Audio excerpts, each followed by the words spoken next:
On the one hand, the 2022 World Cup in Qatar is a tale of state-of-the-art installations. Brand new stadiums, roads, hotels, and other infrastructure have been popping up like mushrooms in the Gulf country as it prepares for the major football competition in just under 2 months now.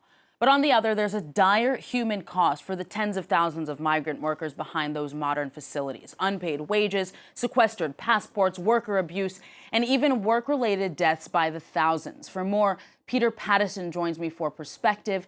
He's a video and photojournalist specialized in investigating human rights abuses and modern forms of slavery around the world. Pete, thank you so much for joining us today.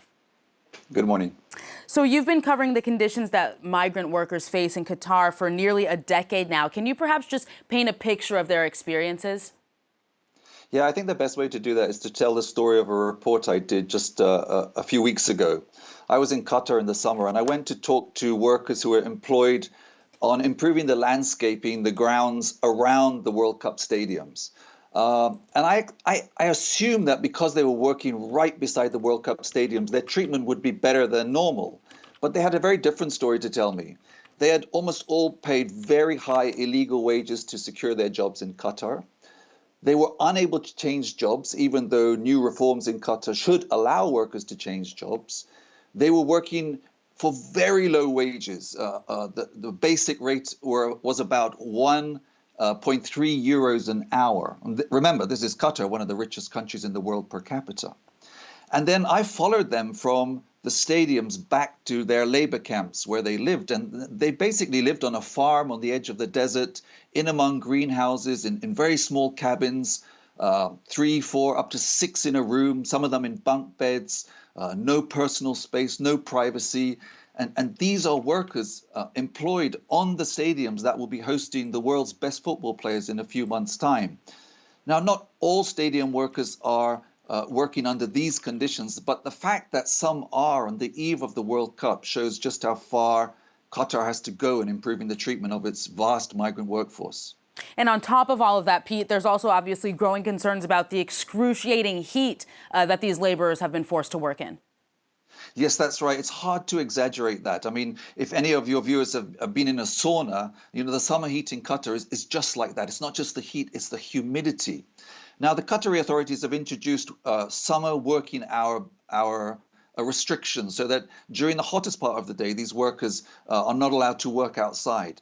But that has done very little to reduce the impact of this heat. I mean, even in the middle of the night in Qatar, the humidity is incredible.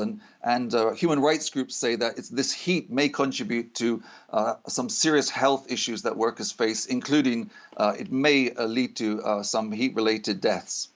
Pete, in 2021, Amnesty International published a big report on migrant worker deaths, perhaps related to the working conditions in Qatar, which Qatar rejected later. Can you tell us more about that report and what it revealed and why there's kind of some confusion surrounding the circumstances of those individuals' deaths? Yeah, in that report, Amnesty said that 70% of migrant workers' deaths are unexplained.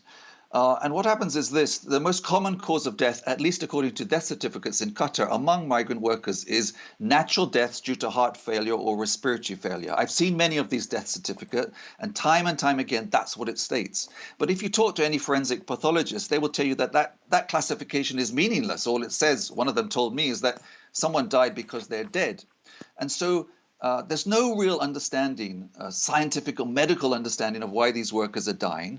The Qataris have not investigated this issue, even though their own lawyers back in 2014 said they should investigate these sudden cardiac deaths and they should insist on autopsies in all such cases so that there can be a better understanding of why these workers have died. 8 years after that report, Qatar has still not implemented those recommendations.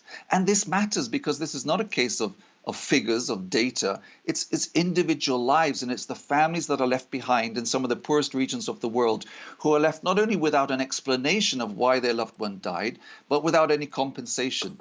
And I've spent a lot of time in Nepal, where I previously lived, talking to some of these families. And when you talk to them, it's absolutely tragic. I remember that earlier this year talking to a daughter of someone who died in Qatar, and she sat in front of me, absolutely sobbing, saying, who can I call dad? There's no one I can turn to as dad now.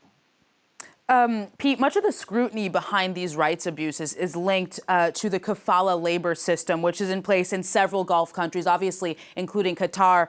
Can you tell us more about that labor system? Yeah, that's an important point. First of all, the kafala system is across the whole Gulf, and the abuses we're talking about are not reserved for Qatar. It's a problem across the whole Gulf, and of course in other countries too. Now, the kafala system is a system that ties workers to their employer, so they cannot change jobs without their employer's permission. Now, that of course creates an incredible vulnerable situation for workers. So if they're facing some kind of abuse, they cannot leave their employer. Now, as part of the reforms that Qatar has introduced, due to their unrelenting criticisms of its treatment of migrant workers, it abolished the kafala system. And on paper, workers in Qatar are now free to change jobs. And in fact, the Qataris say 240,000 workers changed jobs in the first year of the introduction of these reforms.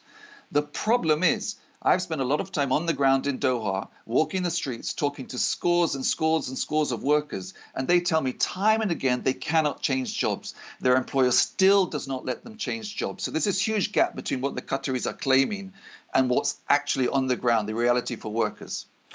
Similarly, Pete, in June, FIFA itself hailed some reforms to that system, which the International Labour Organization also said would leave a, quote, positive image, which is a positive image after the World Cup. What reforms have they put in place, and do you find them convincing? I know you kind of touched upon that in that past response, but more generally speaking, is anything that they've done in response to these accusations convincing? Yeah, so the two key reforms were the abolition of the kafala system, as we just mentioned, and the introduction of a minimum wage. On paper, those are two positive steps forward. The reality is, as I said, the kafala system, or let me put it as one worker told me, kafala is still alive. And when you look at the minimum wage on a per hour basis is about €1.30. That's an incredibly low wage for one of the richest countries in the world per capita. Furthermore, these reforms were only introduced in the last couple of years, after all the stadiums had been built, after all the infrastructure was in place. And so whichever way you look at it, this World Cup and its supporting infrastructure has been built on the most exploitative working conditions you can imagine. Why do you think the controversy surrounding these terrible working conditions in Qatar wasn't enough to force a change in location for the World Cup? And you, as someone that's witnessed some of these abuses, do you think that the World Cup, that they should have been stripped of their right to host the World Cup there? Well, as per my understanding, FIFA did not carry out any due diligence on workers' rights when it awarded the World Cup. That wasn't part of the assessment. And one of the legacies of this World Cup may be that FIFA will be much more rigorous in looking at workers' rights when it awards these events in the future. Pete, thank you so much for your time today, Peter Pattisson. That's unfortunately all we have time for today. My pleasure.